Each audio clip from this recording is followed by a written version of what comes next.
44-39 à la mi-temps déjà. Qu'est-ce qu'on va retenir déjà de la première partie? Simplement que on a deux équipes qui profitent énormément de leur atout. Seulement l'équipe nationale, l'équipe de Côte d'Ivoire, je crois qu'il y a quand même quelques déchets. C'est au niveau de la défense. Je vois qu'il n'y a pas assez de rebonds. Elle se laisse prendre tous les rebonds. Je pense qu'à la correction de cette défense-là, je pense que les affaires vont mieux se passer. Voilà, donc seulement il ne faut pas craindre.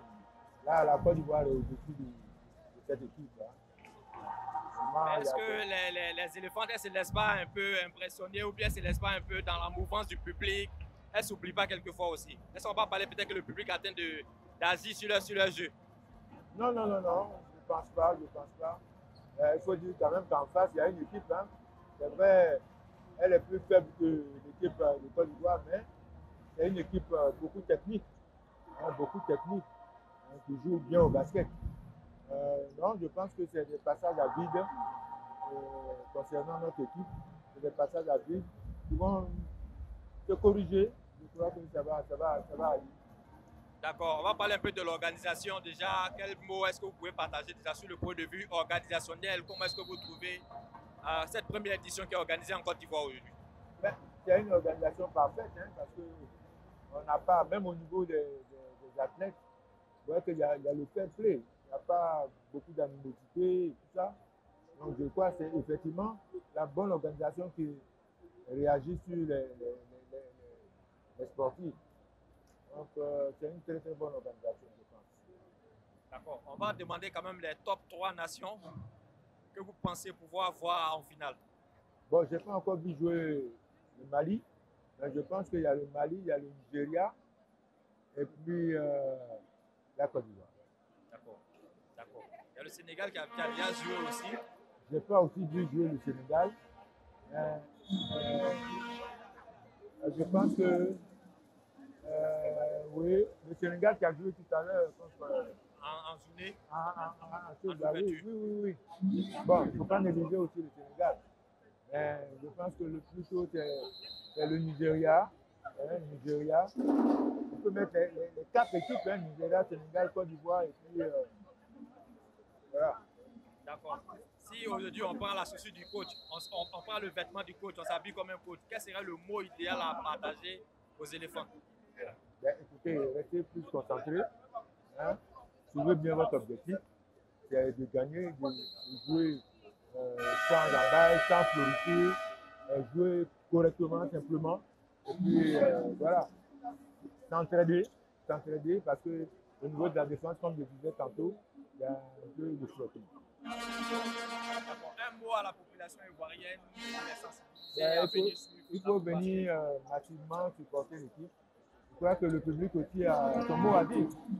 Plus vous encouragez, plus les joueurs sont organisés. Donc il faut venir massivement supporter les joueurs. Je suis M. Djarasouba Yaya. Je suis actuellement président d'une équipe de basket, BBCT. J'ai été plusieurs fois, c'est le président de la fédération de basket. Voilà, c'est ce que je peux m'arrêter là. Belle entame de jeu pour la Côte d'Ivoire, mais qui s'est fait rattraper progressivement par l'Égypte. Quelle est votre impression déjà de la première partie de jeu? Bon, la première partie de jeu, mon impression n'est pas très bonne. Parce que quand vous menez plus de 10 points d'écart et que vous arrivez à la pause à 5 points, c'est négatif. Donc, pour nous, c'est négatif. Donc, pour l'ensemble du match, c'est pas négatif. Donc, je pense qu'il y a quelque chose qui a dû manquer. Et aujourd'hui, si on porte l'habit de coach, aujourd'hui, quel sera le mot à partager aux filles? Bon, il faut que les filles comprennent que c'est une équipe et ce n'est pas des individualités. Parce qu'on a l'impression que bon, nos filles se comptent sur une ou deux filles et puis c'est tout. Et les autres sont là à pivoter autour. Évidemment, ce n'est pas bon. Il ne faut pas jouer au bébé ici. Voilà, c'est ce que je voulais dire. Excusez-moi d'être direct, hein, Mais moi, je n'aime pas qu'on joue au bébé. Quand on est sur un terrain, c'est pour jouer à valeur égale. Voilà. D'accord. Et sur le point de vue organisationnel, c'est la Côte d'Ivoire qui organise cette compétition-là, première compétition. Je vais dire première organisation de l'Afro Basket. Est-ce que vous avez un mot à partager déjà ensemble de l'organisation? Non, l'organisation n'est peut-être pas parfaite. Hein. Ça, il faut le reconnaître. Ce n'est pas parfait. J'aurais voulu, par exemple, que tout le monde soit habillé en orange, comme moi, par exemple, ou en vert, ou disons les couleurs de notre pays. Bon, malheureusement, ça n'a pas été le cas. Ça, c'est déjà un point qui n'est pas tout à fait. Ensuite, il y a le problème de parking. Le parking pour stationner les véhicules. Ça se pose parce qu'il y avait de la place, par exemple, dans les parkings. Donc, on a empêché qu'on aille garer là-bas parce que c'était réservé. Et en fin de compte, on se retrouvait à des parkings vides. Bon, c'est ça. Hein. Sinon, moi, je pense que l'organisation n'est pas mauvaise. Hein. Elle n'est pas mauvaise. Elle n'est pas parfaite, mais elle n'est pas mauvaise. C'est la Côte d'Ivoire qui gagne toujours. Voilà.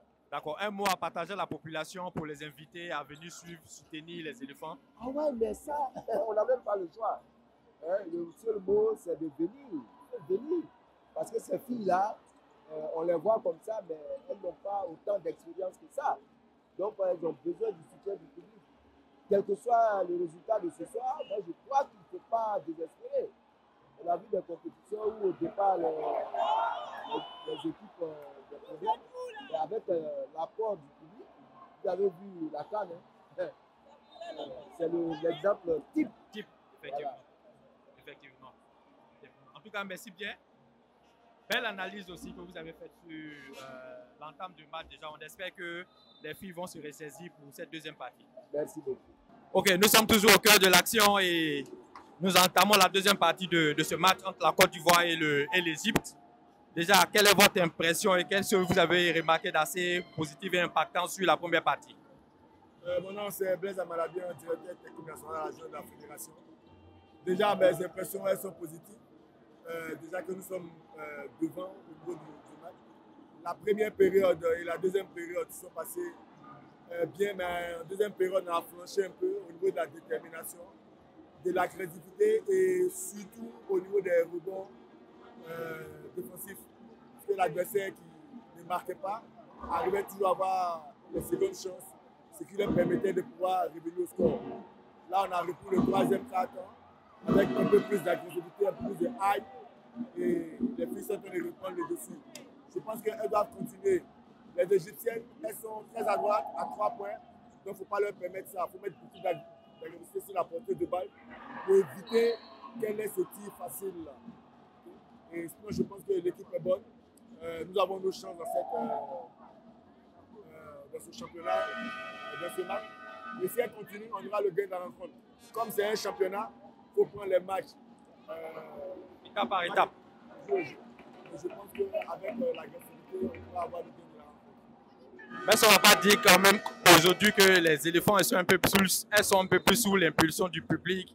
Elles veulent se lâcher, elles veulent beaucoup donner, donc elles pêchent quelquefois dans les derniers gestes. Oui, vous savez, jouer chez soi, c'est pas facile. Hein.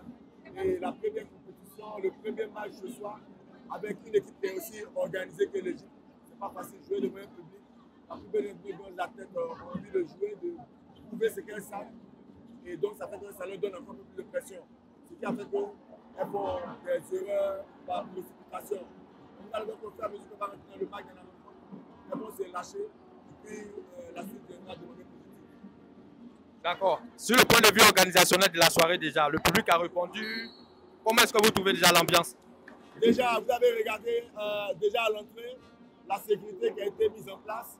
Ça veut dire qu'ils ont vraiment mis l'accent sur ça. Ensuite, je peux dire la discipline des supporters qui sont venus dans la bonne ambiance, ont pris leur place. Et je vais féliciter le public qui est venu discipliné. Chacun a respecté ce qui a été donné comme consigne. On voit le public qui est là, qui supporte son équipe. Et les filles sont en train de donner le meilleur d'elles-mêmes. Et je pense que c'est de bonne loi. Il faut continuer à les encourager. C'est ça aussi la compétition. Il y a les 5 filles sur le terrain et le 6e homme qui est le public doit pouvoir les pousser pour arriver au bout pour avoir le gain de ce championnat. Je je pense que si le public joue son rôle avec ce qui a été fait, nous pourrons avoir un résultat positif. Aujourd'hui, c'est vrai qu'on est au premier jour de la compétition, mais si je vous demandais quel est votre top 3 pays en phase finale. Le top 3 pays, bon, déjà, nous avons regardé quelques matchs joués, les équipes se valent. Hein. Et comme vous savez, c'est un championnat. Et top 3, déjà, l'équipe qui a été championne est déjà bien partie, le Nigeria. Le Mali également est bien parti avec le Sénégal. Et la Côte d'Ivoire a sa place, je pense, dans le carré. Nous allons nous battre pour pouvoir y être et puis chercher au moins une 3e place. Et je pense que ces équipes-là sont de très bon niveau. Et il faut pouvoir jouer avec, c'est ça le basket. Les filles sont jeunes, elles viennent apprendre, mais nous aussi, comme on a dit, c'est nous qui organisons la CAN, c'est chez nous, la FO, c'est chez nous. On doit montrer qu'on a organisé pour aller le plus loin possible. Ah, monsieur Dam, c'est un honneur pour moi aujourd'hui de m'asseoir auprès de ces gloires-là. Vraiment, je me sens. J'ai comme des ailes, hein, j'ai comme des ailes, vous ne pouvez pas comprendre. Mais merci bien déjà d'accepter de vous prêter aux jeux. Aujourd'hui, on est à la première partie. Qu'est-ce que vous pensez déjà des filles? De l'équipe de Côte d'Ivoire? Oui, de l'équipe de Côte d'Ivoire. Ben, on a un bon groupe déjà. Maintenant, je pense que c'est au niveau de la mayonnaise, ça n'a pas encore pris. Voilà, je crois qu'au fil des matchs, ça va prendre. J'espère que ça va prendre. D'accord, mais quel est, à votre avis, après cette journée-là, on a subi déjà quelques matchs, le niveau de la compétition par rapport à toutes les équipes qui s'affrontent? Bon, moi, mon œil serait plutôt par rapport aux anciennes compétitions auxquelles nous, on a participé. Pour moi, le niveau, il est un peu plus bas. Il est un peu plus bas parce que c'est vrai, par exemple, que le Nigeria qui marche au-dessus du basketball féminin actuellement, mais le niveau du Nigeria que j'ai vu, il est plus bas que les équipes antérieures au Nigeria. Mais on a quand même un niveau abordable, il faut le reconnaître. L'équipe de la Côte d'Ivoire a entamé de manière difficile la première partie. Elles sont en train de se rattraper pour cette deuxième partie. C'est vrai que la mayonnaise n'a pas pris. Mais vous, en tant qu'un ancien, en tant qu'un expert, quel est le game plan idéal à pouvoir mettre en place selon ce qu'on va présenter? Quel est le game plan à pouvoir mettre en place pour ce match-là? Ben, d'abord, la première chose que j'ai constatée, c'est que au niveau de notre rebond, il faudrait qu'on revoie. Il faut qu'un travail se fasse immédiatement après ce match-là, parce qu'on perd beaucoup le rebond offensif et le rebond défensif. Et ça, il faut qu'on revoie ça un peu. Notre triangle de rebond n'est pas assez bon. Et puis après, dans la transition de jeu, on hésite encore. Il faut aller vite. On a de jeunes filles, elles sont toutes jeunes, donc il faut aller vite. Ensuite, il faut faire bouger beaucoup le ballon. Mais je crois que dans cette deuxième partie, déjà, ça commence à venir. On voit le ballon bouger plus, les filles aller un peu plus vite. Donc, je crois qu'on mettra surtout l'accent, finalement, sur notre défense. Voilà. La défense est un peu trop frileuse, on prend trop de fautes. À nous de jouer plus dur en défense. Et voilà. Comment est-ce qu'on voit le niveau de l'Égypte? Quand même, c'est pas une petite nation, hein? Ben, l'Égypte, c'est ce que je disais à mes collègues. L'Égypte a une politique qui fait que les mêmes filles montent ensemble pendant des années. Il y a un travail qui se fait à long terme. Contrairement à nous, où on fait des regroupements juste à coup par rapport aux compétitions. Mais elles restent à long terme. Depuis cadettes, elles sont ensemble, cadettes juniors et elles arrivent en senior. Donc ça fait que vous voyez qu'il y a une cohésion dans leur jeu. Voilà, elles se connaissent depuis 10 ans. Ça, c'est l'une de leurs forces. Et l'Égypte n'a jamais été une petite nation au niveau du basket. Et bon, elles sont jeunes.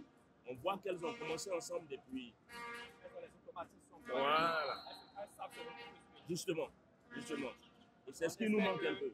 Réellement, ce genre d'analyse aussi permettra au ministère, à la fédération, aux instances de décision de pouvoir réellement penser en fait à une pérennité. C'est justement la raison du centre technique de formation qu'on devrait avoir. On devrait avoir un centre technique national de formation qui fait qu'on a notre équipe cadette qu'on suit, qui monte ensemble en junior, qu'on suit.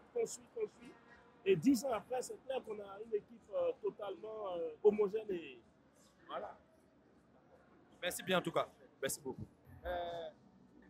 Ce que je peux dire, c'est que c'est le premier match, le match d'ouverture. Les filles sont un peu crispées. Je pense qu'au fur et à mesure, elles vont se crisper et elles vont mieux faire. Il ne faut pas trop les condamner parce que c'est vrai qu'il y a eu beaucoup de pertes de balles, beaucoup de manquements, comme je disais, au rebond, etc. Mais c'est le premier match. Et on n'a pas assez d'expérience. Donc je pense qu'elles pourront se laisser. Le deuxième match à venir, s'il y a des consignes à leur laisser, ça sera quoi? C'est de perdre moins de balles, de jouer juste, hein, parce qu'au sein de l'équipe, il y a des filles quand même qui sont à droite, il y a des filles qui savent dribbler, tout ça.